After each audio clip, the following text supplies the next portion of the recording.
Hello students, welcome back to Mrinali Sharma classes. और हमारे आज के इस लेक्चर में हम पढ़ने वाले हैं हमारी क्लास 10th का चैप्टर 7 कंट्रोल एंड कोऑर्डिनेशन का पार्ट 2, जिसके अंदर आज हम ह्यूमन ब्रेन कवर करेंगे। इसका पार्ट फर्स्ट, जिसके अंदर हमने neurons, reflex action, reflex arc और बाकी का पूरा जो बेसिक था इस चैप्टर का, वो हमने हमारे पार्ट 1 में पढ़ लिया है, जिसका लिंक मैं इधर आई बटन में कहीं पर डाल दूंगी। सो आप प्लीज पहले उस वीडियो को देखिए ताकि कि आपके जो भी कंसेप्ट्स हैं वो क्लियर हो जाए, उसके बाद में आप इस पार्ट पर आइए। ओके स्टूडेंट्स, चैप्टर स्टार्ट करने के पहले एक इम्पॉर्टेंट बात मुझे आपसे करनी है अबाउट योर स्टडीज। आपको लेक्चर लगेगा बट सुन लीजिए, it is important for you. देखो बेटा, ऐसा है कि अब जो आने वाला टाइम है वो पूरा पूरा कंपटीशन का टाइम है, राइट। इसमें यहाँ पर हमारे देश में, very precisely talking about our country, because आपको उन्हीं से कॉम्पीट करना है, उन्हीं स्टूडेंट से कॉम्पीट करना है मोस्टली। इसलिए हमारी कंट्री में ऐसे बच्चे भी हैं जो इतनी ज्यादा प्रिपरेशन करे हैं कि अगर उन्हें 100 में से 99 मार्क्स आए हैं फिर भी वो उस एक मार्क के लिए रोए हैं।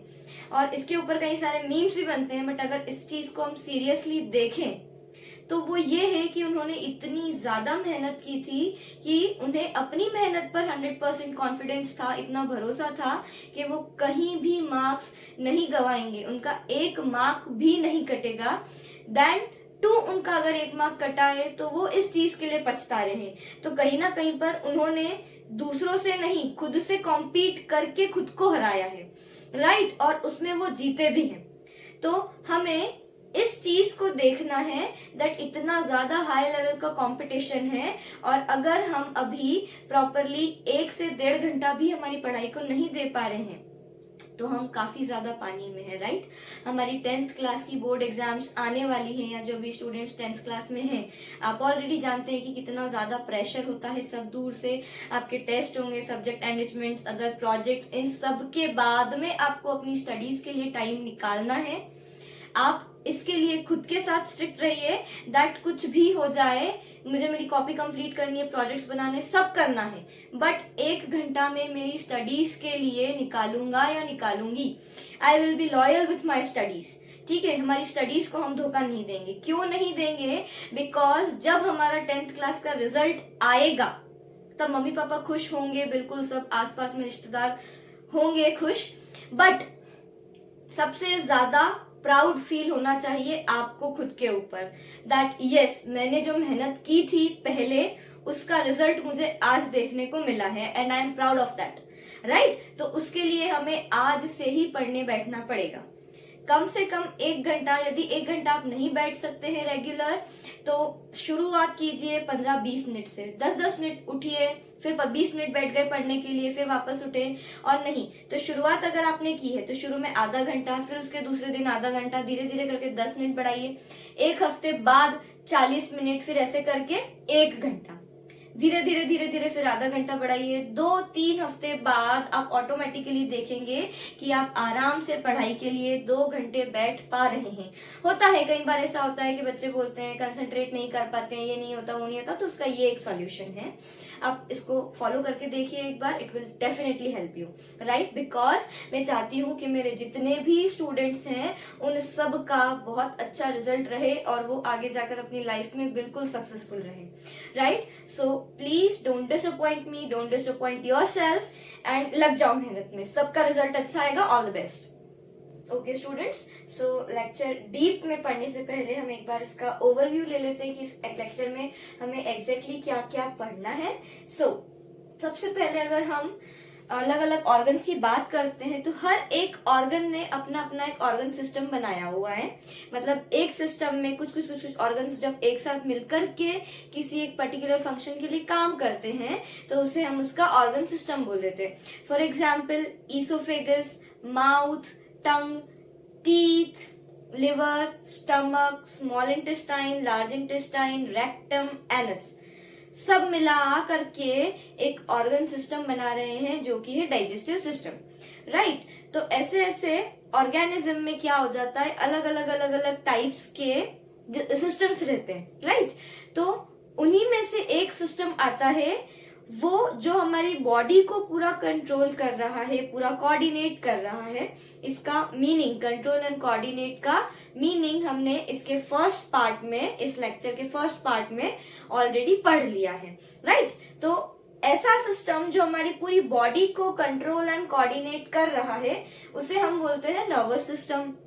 और ह्यूमंस की यदि हम स्पेसिफिकली बात करें तो उसे हम बोल देते हैं ह्यूमन नर्वस सिस्टम। अब ह्यूमन नर्वस सिस्टम के अंदर आते हैं 3 types of nervous system based on their function, किस तरीके से वो काम कर रहे हैं, ठीक है। पहला हमारा रहता है central nervous system. Central nervous system, एक बार इमेजिन करो, सेंट्रल नर्वस सिस्टम की यदि हम बात कर रहे हैं तो उसके अंदर आ जाता है हमारा ब्रेन एंड हमारी स्पाइनल कॉर्ड, ठीक है। अब इसके अंदर ब्रेन और स्पाइनल कॉर्ड आ गई तो ब्रेन के अंदर कुछ कुछ पार्ट्स होते हैं जो 3 टाइप में क्लासिफाइड है। इसे हम अभी आगे बहुत ज्यादा अच्छे से पढ़ेंगे, ठीक है। तो वो जो 3 पार्ट्स है वो है fore brain, mid brain and hind brain, right, okay. Spinal cord हमने देख लिया था कि ये reflex arc and reflex action के लिए रिस्पॉन्सिबल रहती है। नेक्स्ट आता है हमारा पेरिफेरल नर्वस सिस्टम। हमारा एक जो सेंट्रल नर्वस सिस्टम हो गया जिसके अंदर ब्रेन और स्पाइनल कॉर्ड आ रही थी, तो उससे कुछ कुछ साइड में भी तो जाना चाहिए। फॉर एग्जाम्पल, अगर मान लीजिए कि ये पूरा हमारा इस तरीके से एक आदमी टाइप कुछ बन गया है ये, ओके, है ना। तो यहाँ पर ये तो आ गया इसका ब्रेन और यहाँ से पीछे की साइड में हमारी आती है हमारी स्पाइनल कॉर्ड। अब सिर्फ इतना इतना हिस्सा ही थोड़ी ना काम कर रहा है, राइट। हमारे हैंड्स, लेग्स सब मूव कर रहे हैं, कुछ ना कुछ काम कर रहे हैं, ठीक है। बिल्कुल हम जैसे लिखते हैं तो वो बिल्कुल लाइन के ऊपर ही लिखाता है, तो वो ब्रेन हमारा पूरा उसको बैलेंस कर रहा है, राइट। तो ये इधर और इधर साइड में भी तो सब दूर मैसेजेस जाना जरूरी है ना।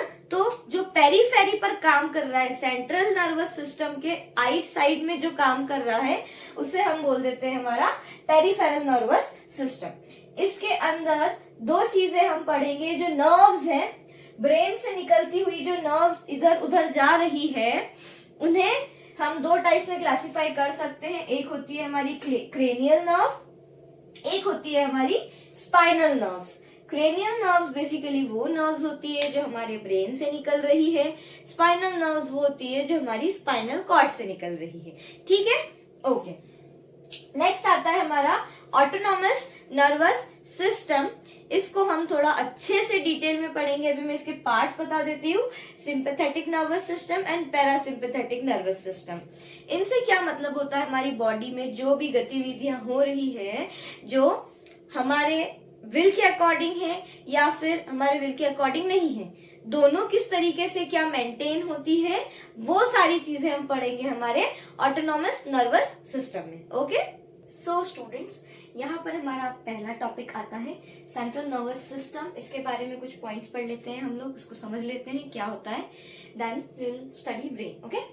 It is composed of brain and spinal cord. अच्छा, अब यहाँ पर सेंट्रल नर्वस सिस्टम की जब हम बात कर रहे हैं तो मैंने आप लोगों को ऑलरेडी बता दिया है कि इसके पार्ट्स होते हैं ब्रेन एंड जो भी प्रोसेसेस हो रही है, मेटाबॉलिज्म हो रहा है, कैटाबॉलिज्म हो रहा है, एनाबॉलिज्म हो रहा है, सब कुछ एवरीथिंग कंट्रोल कर रहा है हमारा ब्रेन, ठीक है।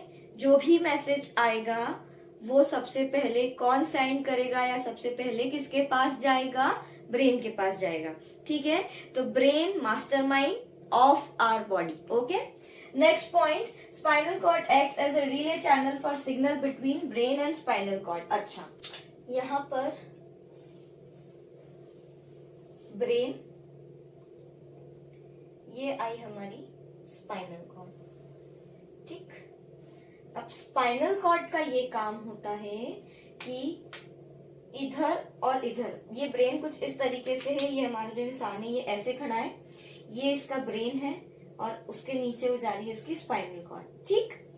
यहाँ पर ये जो दोनों है उसके हाथ और ये दोनों जो है उसके पैर, पूरी बॉडी में कहीं से भी जो भी इंफॉर्मेशन ब्रेन तक ले जानी है वो जाएगी थ्रू स्पाइनल कॉर्ड। ऐसा क्यों? ऐसा इसलिए कि हमारी बॉडी में जितनी भी नर्व्स हैं, मतलब न्यूरॉन्स के वो जो नेटवर्क्स हैं उन्हें बोला जाता है नर्व्स, तो वो जितने भी नर्व्स हैं वो सारे जा रहे हैं थ्रू स्पाइनल कॉर्ड। तो देखा जाए तो वो जो पूरा बंडल ऑफ नर्व्स है उसे ही हम स्पाइनल कॉर्ड बोल रहे हैं। तो वो सारे किसके थ्रू जा रहे हैं? स्पाइनल कॉर्ड के थ्रू जा रहे हैं। ठीक है, नेक्स्ट पॉइंट, अब ब्रेन तक अगर कोई मैसेज गया है तो इसका रिस्पॉन्स भी तो आएगा, है ना, तभी तो हम रिप्लाई कर पाएंगे किसी चीज का।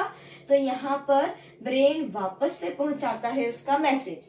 अब जो न्यूरॉन्स ब्रेन तक ये सारी चीजें लेकर के जाते हैं उन्हें हम बोलते हैं सेंसरी न्यूरॉन्स। ठीक, सेंसरी न्यूरॉन्स, क्योंकि वो सेंस कर रहे हैं उस चीज को। वो सारे न्यूरॉन्स जो रिस्पॉन्स लेके आ रहे हैं उन्हें हम बोलते हैं मोटर न्यूरॉन्स।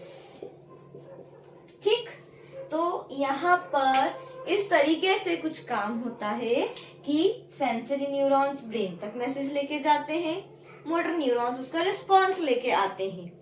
ठीक, इस तरीके से स्पाइनल कॉर्ड हमारी एक रिले चैनल का काम करती है। कहाँ ये रिले चैनल का काम करती है। रिले चैनल का काम करती है से हमारा ये मतलब है रिले रेस आप लोगों को पता है क्या होती है? 3 व्यक्ति रहते हैं और एक स्टिक रहती है। वो एक स्टिक दौड़ करके वो इंसान दूसरे इंसान को देगा, दूसरा इंसान तीसरे इंसान को देगा। इस तरीके से वो जो स्टिक है वो पास ऑन होते जाती है। ठीक है, तो ये पास ऑन करने का जो काम है वो यहाँ पर कौन कर रहा है? स्पाइनल कॉर्ड ही तो कर रही है। मैसेज एक रिसेप्टर से ले जा करके ब्रेन तक ले जा रही है, तो बीच में वो रिले का ही तो काम कर रही है। ठीक है, इसीलिए इसे हम रिले चैनल भी बोल सकते हैं। This is how a spinal cord acts as a relay channel for our body, because it transfers all the messages from different types of receptors to our brain. Okay students, now very important topic, brain. इसका हम छोटा सा एक diagram है, प्यारा सा, हमारी NCERT में भी दिया है, उसे हम बनाना सीख लेते हैं। वैसे इस डायग्राम के आने के चांसेस काफी कम हैं, बट फिर भी बिकॉज हम बायो पढ़ रहे हैं so we should know each and every diagram. तो एक छोटा सा ट्यूटोरियल है आपके लिए, फटाफट से हम ब्रेन बनाना सीखते हैं। Okay,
okay students, so now coming to the brain. अब ब्रेन में क्या पार्ट्स होते हैं, किन पार्ट्स का क्या फंक्शन होता है, ब्रेन खुद में क्या स्ट्रक्चर रखती है, ये सारी चीजें हम देखते हैं।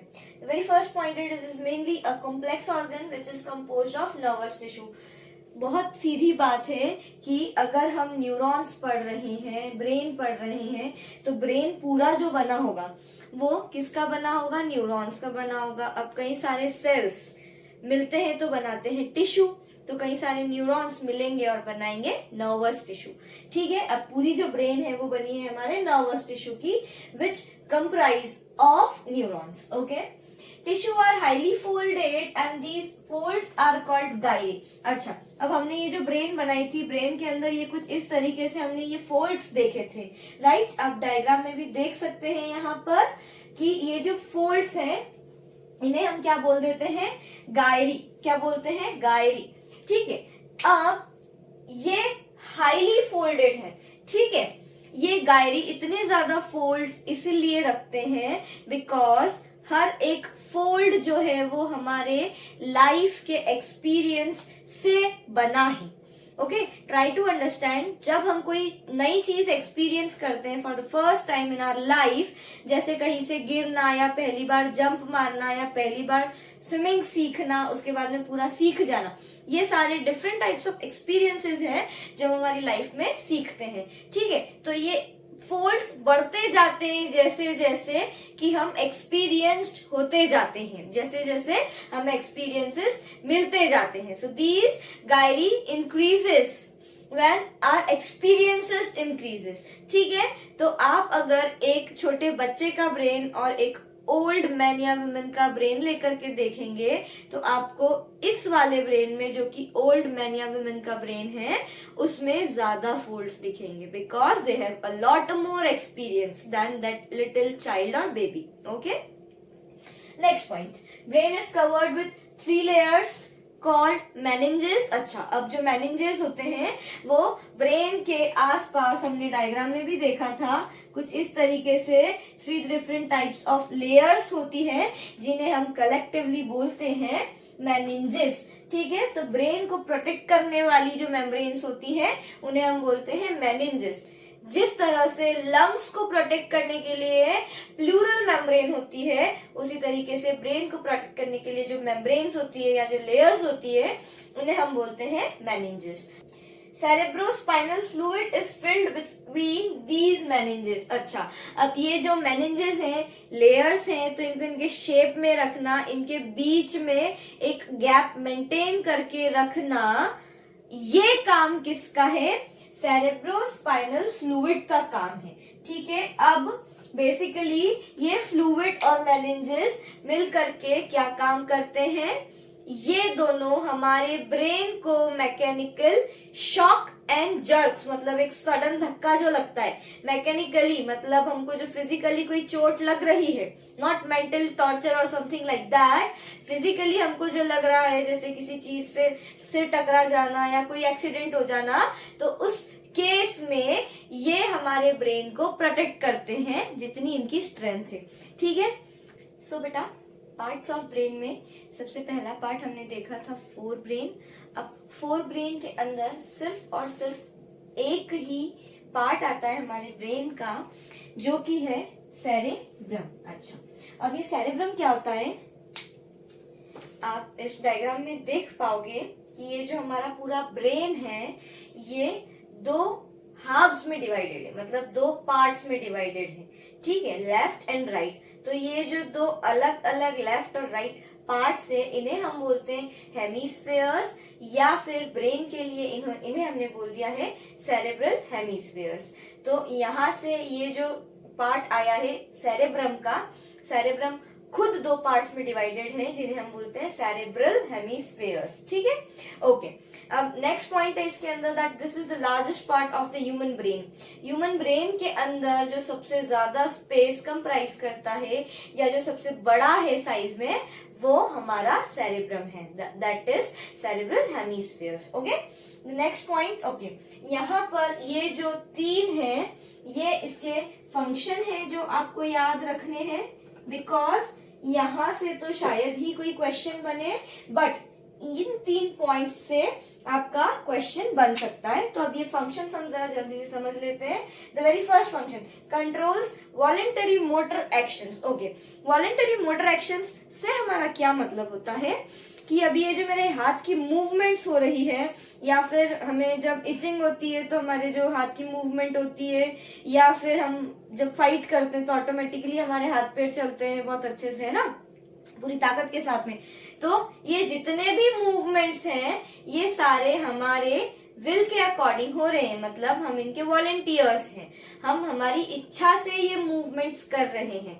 ठीक है, तो ये वॉलेंटरी मूवमेंट्स या वॉलेंटरी एक्शंस जो हो रही है ये हमारा सेरेब्रम गाइड कर रहा है, हमारा सेरेब्रम मैसेज पहुंचा रहा है। ठीक है, नेक्स्ट पॉइंट है sensory perception like tactile and auditory. अच्छा, टैक्टाइल से हमारा मतलब होता है टच, ऑडिटरी से हमारा मतलब होता है लिसनिंग। ओके, तो ये वो साइट है जहां पर कि हम परसीव करते हैं कि हमारे आसपास में जो भी चीजें हैं उन्हें हम कैसे पहचानेंगे। यदि कोई चीज टच हो रही है या फिर हम किसी चीज को सुन रहे हैं तो इन दोनों के लिए जो रिकॉग्नाइज करने के लिए रिस्पॉन्सिबल है हमारे ब्रेन का पार्ट, वो है सेरेब्रम।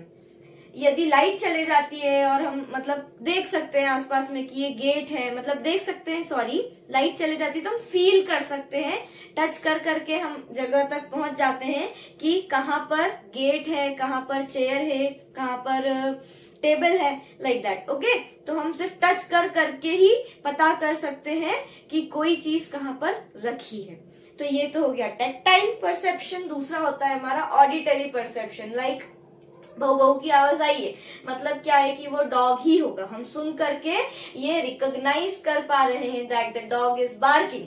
ठीक है, तो ये हो गए हमारे टैक्टाइल एंड ऑडिटरी परसेप्शन। तो इसके लिए भी कौन रिस्पॉन्सिबल है, हमारा सेरेब्रम।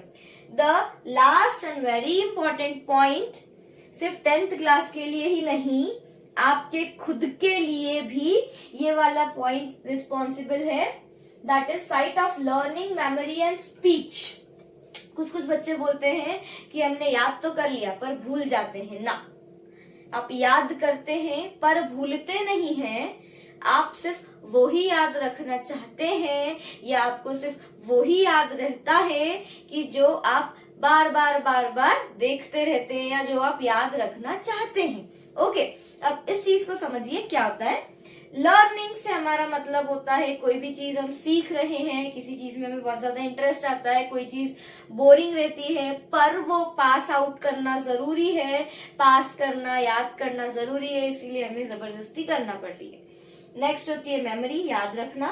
नेक्स्ट होता है स्पीच, बोलना, हम कैसे वर्ड्स यूज कर रहे हैं, हम क्या बोल रहे हैं, ये सारी चीजें कौन रिस्पॉन्सिबल है इन सब चीजों के लिए, हमारा सेरेब्रम। अब मैं वो बात बताती हूँ कि आप कैसे खुद को और अपने ब्रेन को उल्लू बना सकते हैं, पढ़ाई में मन लगा सकते हैं। ओके, अब क्या होता है ना कि आपने अगर कोई एक चीज मान लीजिए कोई एक आंसर है, वो आपने क्या किया, उसको याद कर लिया, लिख लिया एक बार, बट उसको ऐसा करा कि ठीक है अब इसको हम एग्जाम टाइम पे ही करेंगे। आप एग्जाम टाइम पे उठा के देखते हैं तो बिल्कुल एकदम साफ, एकदम नई चीज है ना, ये हमें याद ही नहीं है। तो उसके लिए ये है कि आप बार बार रिवीजन करें। जिस तरह से आप कोई भी एक सॉन्ग को सुन करके, ऐसा नहीं होता है ना कि हम सॉन्ग भी एक ही बार में याद कर लेते हैं, बहुत ज्यादा अच्छा सॉन्ग है तो हम उसको बार बार याद करते हैं, सुनते हैं, सॉरी याद नहीं करते हैं, सुनते हैं, तो वो हम क्या कर रहे हैं, सॉन्ग का रिवीजन ही तो कर रहे हैं। ठीक है, इस कारण से वो सॉन्ग हमको याद हो जाता है। इसीलिए हमें हमारे पेरेंट्स से ताने भी मिलते हैं कि मूवीज, सॉन्ग्स, कार्टून्स ये तो बहुत अच्छे से याद है तुमको, तो पढ़ाई क्यों नहीं याद होती है तुम्हें आंसर्स क्यों नहीं याद होते हैं। ठीक है, तो यहाँ पर इसका ये रीजन है कि अनटिल एंड अनलेस आप रिवीजन नहीं करेंगे किसी भी चीज का, आपको कोई चीज याद रहेगी ही नहीं। क्यों नहीं याद रहेगी, सुनिएगा।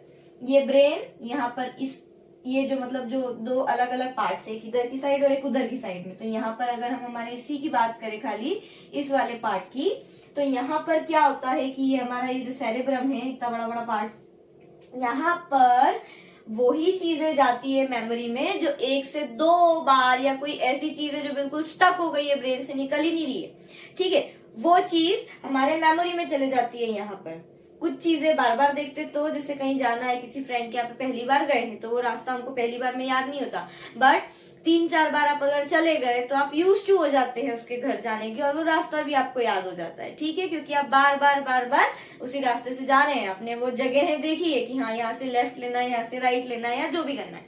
Okay, coming back to the point, आप किसी भी चीज को बार बार देखेंगे, रिवीजन करेंगे। अब ऐसा नहीं हो सकता, you have a very vast syllabus for your 10th class, ठीक है, तो रिवीजन किस तरीके से कर सकते हैं आप? आज हमने जो पढ़ा है उसको शाम को सोने के पहले सिर्फ एक बार देख लो, लर्न नहीं करना, कॉपी में लिखना नहीं 2-3 बार, लिख लिख के याद कर, इतने बड़े बड़े आंसर्स आई अंडरस्टैंड लिख लिख के याद नहीं हो सकते हैं। तो आपको क्या करना है इस चीज के लिए?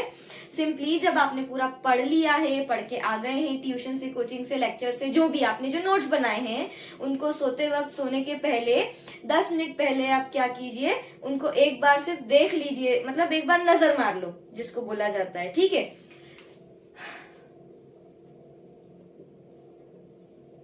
रिविजन, विजन मतलब देखना, री मतलब वापस से देखना को बोला जाता है रिविजन। ओके, तो यहाँ पर अगर आपने कोई चीज देख ली, अब आज आप पढ़ के आए, आपने शाम को देख लिया, उस चीज को पूरा रिवीजन कर लिया, ओके, 2-3 दिन बाद वापस से उठा के उसको ऐसी 3-4 पेज जो थे हमारे नोट्स के, अभी 4-5 पेज में आपका चैप्टर कंप्लीट हो जाता है, ठीक है, कोई इतना बड़ा नहीं है कि 20-25 पेज जा रहे हैं, तो वो 3-4 पेज वापस से स्कूल में कोई फ्री पीरियड है, कॉपी निकाली, फटाफट उनको देख लिया, तो वो चीज की मैं गारंटी ले रही हूँ कि यदि आपने उसको 3 से 4 बार रिवाइज कर लिया है, उनका रिवीजन कर लिया है, उन्हें देख लिया है, ओनली मात्र उन्हें देख लिया है, तो ही वो सारी चीजें आपके दिमाग में बैठ जाएंगी। ओके, तो इस तरीके से आप अपने ब्रेन को उल्लू बना सकते हैं कि बार बार एक ही एक चीज देख के जो काम की चीजें हैं उनको याद रखें, और जो आलतू फालतू चीजें हैं उनको let them go in dustbin. Okay, next point, speech, बोलना करना, जो भी आप अपने आसपास में देखेंगे, जो वर्ड सीखेंगे वो ही आप बोलेंगे, तो इन सारी चीजों के लिए हमारा सेरेब्रम रिस्पॉन्सिबल रहता है। ओके स्टूडेंट्स, सो अब हमारा नेक्स्ट टॉपिक है mid brain. Next part, the second part of our brain is mid brain. अब सेरेब्रम के जस्ट नीचे की साइड में होता है mid brain, which is comprising of hypothalamus, ठीक है, सेरेब्रम के जस्ट नीचे जो पार्ट होता है उसे हम बोलते हैं हाइपोथैलेमस। अब हाइपोथैलेमस में सिर्फ 2 फंक्शंस आप लोगों को हैं, ज्यादा कुछ नहीं है, ये दोनों, ये चीज बिल्कुल ध्यान रखना बच्चों, दैट ब्रेन वाले पार्ट से कौन सा पार्ट क्या फंक्शन करता है, यहां से क्वेश्चंस बनने के चांसेस ज्यादा हैं। वो क्या है, अपने आप में क्या स्ट्रक्चर है, यहाँ से थोड़े कम चांसेस हैं। दैट डजंट मीन कि आपको वो प्रिपेयर नहीं करना है, मैं ये बोल रही हूँ कि इन पार्ट्स को थोड़ा ज्यादा अच्छे से प्रिपेयर करना है, ठीक है, इन्हें बिल्कुल एकदम याद कर लीजिए, रिविजन। ओके, चलो, तो यहाँ पर आते हैं हम इसके फंक्शन के ऊपर। Controls sleep and wake cycle, हम कब सोते हैं, हम कब उठते हैं, ठीक है, तो ये कौन रेगुलेट कर रहा है? हाइपोथैलेमस रेगुलेट कर रहा है। तो अधिकतर लोगों का हाइपोथैलेमस लॉकडाउन में अफेक्ट हो गया था, है ना, लोगों को अपने ही कंट्री में रह रहकर जेट लैग हो गया था, ठीक है। ओके, तो यहाँ पर it controls sleep and wake cycle, जिसे हम सर्कैडियन रिदम भी बोलते हैं, ठीक है, कि आप कब उठेंगे, कब सोएंगे, एक पर्टिकुलर टाइम पर ही आपको नींद आती है। कुछ लोगों का रहता है 9 बजे सो के सुबह 5 बजे उठ जाते हैं, ठीक है, कुछ लोगों का रहता है कि देर रात तक जग के सुबह 11 बजे तक पड़े रहते हैं। सुधारो अपने हाइपोथैलेमस को। Controls the urge to eat and drink. Okay, आपको कैसे भूख लग रही है, कब भूख लग रही है, कब प्यास लग रही है, ये सारी चीजें कौन रेगुलेट कर रहा है? हमारा हाइपोथैलेमस। तो देखा जाए तो ये एक बेसिक सेंटर है हमारे लिए, ठीक है, जो मोस्ट इम्पॉर्टेंट पॉइंट्स को रेगुलेट कर रहा है हमारे बॉडी के। नींद भी जरूरी है, भूख प्यास भी जरूरी है हमारे लिए, ठीक है, तो ये one of the most important parts from brain है। वैसे तो पूरा ब्रेन ही इम्पोर्टेंट है, बट ये ज्यादा है। So students, the second last topic of today's lecture, hind brain. अब हाइंड ब्रेन में हम 3 पार्ट्स देखते हैं, जो कि है cerebellum, pons and medulla oblongata. Cerebellum से स्टार्ट करते हैं। Cerebellum lies below at the back of cerebrum. अच्छा, ये स्टेटमेंट थोड़ा सा मैंने छोटा करके लिखा है। इसका ये मतलब है कि यहाँ पर मान लो ये हमारा पूरा जो सेरेब्रम है, तो इधर पीछे की साइड में और इसके नीचे इस हिस्से में हमारा रहता है सेरेबेलम ब्रेन। आप यहाँ पर जो डायग्राम दिख रहा होगा आपको, आप उसमें देख सकते हैं कि सेरेबेलम की एग्जैक्ट पोजीशन क्या है। ओके, डायरेक्ट फंक्शन पर आते हैं। Coordinates, motor functions, for example pedalling and steering a cycle. अच्छा, अब एक और सेकंड वाला पॉइंट भी जो है, controls precision of voluntary actions. Okay, अब यहाँ पर ये दोनों आपस में इंटरलिंक्ड है। किस तरीके से, सुनना। क्या होता है कि हम एक टाइम पर एक फंक्शन नहीं कर रहे हैं, बहुत सारे काम हम एक साथ कर रहे हैं, ठीक है। जैसे कि आप अभी ही देख लें खुद को, तो आप ये वीडियो भी देख रहे हैं, नोट्स भी बना रहे हैं, लिख भी रहे हैं, समझ भी रहे हैं, है ना। या फिर उसको पॉज करना, एक साथ कोई आसपास में आपके जो भी क्या बोलना चाहिए ना, आपका आसपास का जो भी इन्वायरमेंट होगा, डिस्टर्बेंसेस हो रहे होंगे या जो भी कुछ हो रहा होगा, आपका उनके ऊपर भी ध्यान होगा, ठीक है। तो ये सारे एक साथ काम हो रहे हैं, आपका ब्रेन इन सारी चीजों को ऑब्जर्व कर रहा है। ओके, अब आते हैं इस एग्जाम्पल के ऊपर, pedalling and steering a cycle. जब आप साइकिलिंग करते हैं तो ऐसा नहीं होता है कि आप बिल्कुल हैंडल छोड़ देते हैं और सिर्फ पैडल करते रहते हैं, या फिर एक टाइम पर स्टीयरिंग करते हैं, पैडलिंग छोड़ देते हैं, ठीक है। तो यहाँ पर पैडलिंग और स्टीयरिंग दोनों एक साथ हो रही है। तो इस तरह के तालमेल को बिठाने के लिए कौन रिस्पॉन्सिबल है, हमारा सेरेबेलम रिस्पॉन्सिबल है, कि 2-2, 3-3 टास्क ये एक साथ कर रहा है, ठीक है। ये इसीलिए ये दोनों आपस में इंटरलिंक्ड है। प्रिसीशन ऑफ वॉलेंटरी एक्शंस, कि हम अगर कोई काम कर भी रहे हैं, हम अगर लिख रहे हैं, सपोज मुझे इस लाइन पर लिखना है ऑल द बेस्ट। अच्छा, तो अब ऐसा नहीं होगा कि मैं ये लाइन के नीचे या लाइन के ऊपर ही लिख दूंगी, है ना। मैं बिल्कुल होश में हूं मेरे, ठीक है। तो यहाँ पर ये मेरा सेरेबेलम बहुत अच्छे से काम कर रहा है, इसीलिए मैंने इस लाइन के ऊपर ही लिखा है ऑल द बेस्ट। ओके, तो यहाँ पर ये चीज क्या करती है, बिल्कुल प्रिसाइज करती है कि हम जो भी काम कर रहे हैं वो टू द पॉइंट हो, इधर उधर करके कहीं बिल्कुल नशे में हम नहीं कर रहे हैं काम, ठीक है। प्रिसाइज एक्शंस करता है ये, इसके कारण हम बिल्कुल एग्जैक्ट उसी पोजीशन पर काम कर पाते हैं, because of our good working cerebellum. Next है कंट्रोल्स पोस्चर एंड बैलेंस। बिल्कुल, हम अगर ढंग से चल पा रहे हैं तो वो सेरेबेलम के कारण ही, ठीक है। वरना जो लोग ड्रिंक करते हैं या ऐसे कुछ काम करके नाले में गिर जाते हैं, तो उन लोगों के सेरेबेलम पर अफेक्ट होता है। इसीलिए वो क्या करते हैं, उनके जो पैर है वो इधर उधर पड़ते हैं, पैर डगमगाते हैं, इस कारण से वो प्रॉपर चल नहीं पाते हैं। उनकी एक्शंस भी, हाथ इधर जा रहे हैं, पैर उधर जा रहे हैं ना, तो इनके जो सेरेबेलम है उसके ऊपर वो चीज अफेक्ट करती है। तो यहाँ पर ये रिस्पॉन्सिबल है हमारे पोस्चर और बैलेंस के लिए भी। इसीलिए छोटे बच्चों का जो ब्रेन है वो प्रॉपरली डेवलप नहीं हुआ होता है, या फिर वो डेवलपिंग कंडीशन में है, इस कारण से वो जब चलते हैं तो गिर जाते हैं, धीरे धीरे चलना सीखते हैं, उसके बाद में बिल्कुल एकदम प्रॉपर वर्क कर पाते हैं, बैलेंस बना पाते हैं, पोस्चर उनका बिल्कुल सही रहता है। अदरवाइज हमें उन्हें सपोर्ट करना पड़ता है।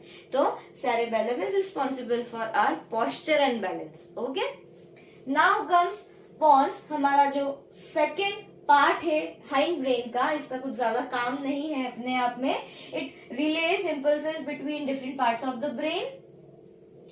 सेरेबेलम से मेडुला ऑब्लोंगेटा से सेरेब्रम से हाइपोथैलेमस, सब आपस में जो भी मैसेजेस ले जाना है, इन सब का जो मैसेजेस ले जाने का काम है वो कौन करता है, ये पॉन्स अकेला करता है। The next important function is regulates respiration. ये हम जो रेस्पिरेशन ले रहे हैं, सॉरी सांस ले रहे हैं, रेस्पिरेशन कर रहे हैं, ताकि कि हमने जो खाना खाया है वो एनर्जी रिलीज कर सके, उसके लिए ये रिस्पॉन्सिबल है हमारा pons. Okay, next is medulla oblongata. Medulla oblongata आप देख सकते हैं यहाँ पर डायग्राम में, मेडुला ऑब्लोंगेटा और पोन्स मिला करके ब्रेन का स्टेम बनाते हैं। मतलब कि ये अगर मान लीजिए ये इस तरीके से स्ट्रक्चर है तो उसके ऊपर ब्रेन रखा हुआ है, तो ये यहाँ पर उसके स्टेम का काम कर रहे हैं so दैट ब्रेन को प्रॉपर सपोर्ट मिल सके। Controls involuntary functions like heart beat, respiration. Involuntary functions जो हमारे लिए बहुत ज्यादा जरूरी है, ठीक है। सांस लेना वैसे वो वॉलेंटरी है जब हम उसके ऊपर ध्यान दे देते हैं, ठीक है। अदरवाइज वो इनवॉलेंटरी है, हमको पता नहीं रहता, हम सोते सोते सांस लेना नहीं भूल जाते हैं, ठीक है, इसलिए वो इनवॉलेंटरी एक्शन है। नेक्स्ट है हार्ट बीट, ठीक है। जब से after one month of fertilisation the heart beat starts, है ना। अब यहाँ पर क्या होता है, फर्टिलाइजेशन के 1 मंथ बाद से पहली हार्ट बीट आ जाती है। तो जब तक कि बंदा बर्थ लेकर के पूरी लाइफ स्पान उसकी कंप्लीट करके मर नहीं जाता, तब तक उसकी हार्ट बीट चलती रहती है। तो वो चलाते रहने का काम कौन करता है, मेडुला ऑब्लोंगेटा करता है। Okay, next is respiration. दोनों भाई भाई है तो काम भी एक जैसा ही करेंगे, ठीक है। एंड इनवॉलेंटरी एक्शंस, ओके, यहाँ पर जगह नहीं थी इसलिए मैंने आई डॉट कर दिया है। That means involuntary actions like BP and salivation. Involuntary actions में हमारे जैसे कोई अच्छी चीज देख ली, पानी पताशी देख ली, नूडल्स देख ली, पिज्जा देख ली, बर्गर देख ली, है ना, इनको देख के क्या हो जाता है, सलाइवेशन आ जाता है मुंह में, है ना, मतलब मुंह में पानी आ जाता है, खाने की इच्छा होती है, फूड क्रेविंग होती है। बीपी की बात करें अगर, तो किसी किसी का बीपी लो होता है, किसी किसी का बीपी हाई होता है। तो इन सारी चीजों को भी कौन मेंटेन करता है, हमारा मेडुला ऑब्लोंगेटा अकेला मेंटेन करता है। तो यहाँ पर ब्रेन जो कि एक बहुत इंपॉर्टेंट पार्ट था अपने आप में, वो कंप्लीट होता है। Okay students, so finally last topic of this lecture, peripheral nervous system and autonomous nervous system. Peripheral nervous system क्या होता है और कैसे क्या काम करता है, देखते हैं। Composed of cranial nerves and spinal nerves. अच्छा, क्रेनियल नर्व्स और स्पाइनल नर्व्स से हमारा क्या मतलब होता है, मैंने जैसे कि आपको बताया था, ब्रेन है और पूरा स्पाइनल कॉर्ड है, तो सिर्फ इतना इतना हिस्सा तो है नहीं, और भी होगा पूरी बॉडी में, ठीक है। तो अब ब्रेन से अलग अलग नर्व्स, नसें निकल रही हैं, नसें ब्लड वाली नहीं, न्यूरॉन्स की जो चेन्स हैं उन्हें नर्व्स बोला जाता है, वो निकल रही है हमारे हमारे ब्रेन में से, और वो पूरे हेड रीजन में फैल गई है, ठीक है। ये हो गई हमारी cranial nerves. Total 12 pair of cranial nerves होती है हमारे ब्रेन में। इसको अभी हमें ज्यादा अच्छे से नहीं पढ़ना है, ये एमएससी का टॉपिक है, सिर्फ इतना याद रखिए कि there are total 12 pair of cranial nerves. Next, cranial nerves come out of the brain and spread in the head region. There are 31 pair of spinal nerves. Spinal nerves come out of the spinal cord and go to the organs which are below the head region. अच्छा, अब head का काम तो हो गया मस्त एकदम, उसके पास क्रेनियल नर्व्स है, बेचारी बची हुई बॉडी क्या करेगी, हेड के नीचे का जितना भी पार्ट है वो कौन देखेगा, उसका ध्यान कौन रखेगा, हमारी स्पाइनल नर्व्स, जो स्पाइनल कॉर्ड से निकल के सब दूर पूरी बॉडी में फैल चुकी है। और there are total 31 pairs of spinal nerves. Autonomous nervous system. Autonomous nervous system क्या होता है, composed of a chain of nerve ganglion which runs along the spinal cord. अपने आप में ये एक सिस्टम है जो कि नर्व्स या गैंग्लियंस जो होते हैं, ओनली क्या बोलना चाहिए, जो हमारा न्यूरॉन होता है उसके छोटे छोटे से जो हिस्से रहते हैं उन्हें हम नर्व गैंग्लियन बोलते हैं। प्रॉपरली डेवलप्ड न्यूरॉन्स नहीं होते हैं, जो वो क्या करते हैं, हमारे स्पाइनल कॉर्ड में प्रेजेंट होते हैं या runs along the spinal cord के थ्रू वो प्रेजेंट रहते हैं। They control the involuntary actions. अब इनवॉलेंटरी एक्शंस किस तरह से कंट्रोल करते हैं, उस बेसिस पर हम इनको दो पार्ट्स में डिवाइड कर सकते हैं हमारे ऑटोनॉमस नर्वस सिस्टम को, that is sympathetic nervous system and parasympathetic nervous system. Parasympathetic nervous system क्या होता है, इसको एक जल्दी से एग्जांपल से समझते हैं कि जब हम कहीं से रन करके आए हैं तो हमारी ब्रीदिंग रेट ऑटोमेटिकली बढ़ जाती है, बिकॉज वो सेल्स को ज्यादा ऑक्सीजन पहुंचाना चाह रही है हमारी बॉडी। ठीक है, तो ये जो स्पीड बढ़ी है ये किस कारण से बढ़ी है? Due to sympathetic nervous system. और पैरासिम्पैथेटिक नर्वस सिस्टम इसका अपोजिट हो जाएगा। मतलब ये है यहाँ पर कि हम जब योगा करते हैं तो हमारी बॉडी पूरी काम डाउन हो जाती है, इसीलिए हमारी ब्रीदिंग रेट भी जो रहती है वो स्लो डाउन हो जाती है, नॉर्मल एकदम, है ना, नॉर्मल से एकदम धीरे धीरे हम सांस लेते हैं। तो यहाँ पर ये आपको ऑटोनॉमस नर्वस सिस्टम कंप्लीट होता है और हमने ब्रेन वाला पार्ट पूरा यहाँ पर कवर कर लिया है। अब आगे आने वाले 2 पार्ट्स और हैं जो थर्ड और फोर्थ, उसमें हम animal hormones and plant hormones को कवर करेंगे। ओके, सो आई होप आपको इस लेक्चर से आपके कंसेप्ट क्लियर हुए हो। So thank you so much.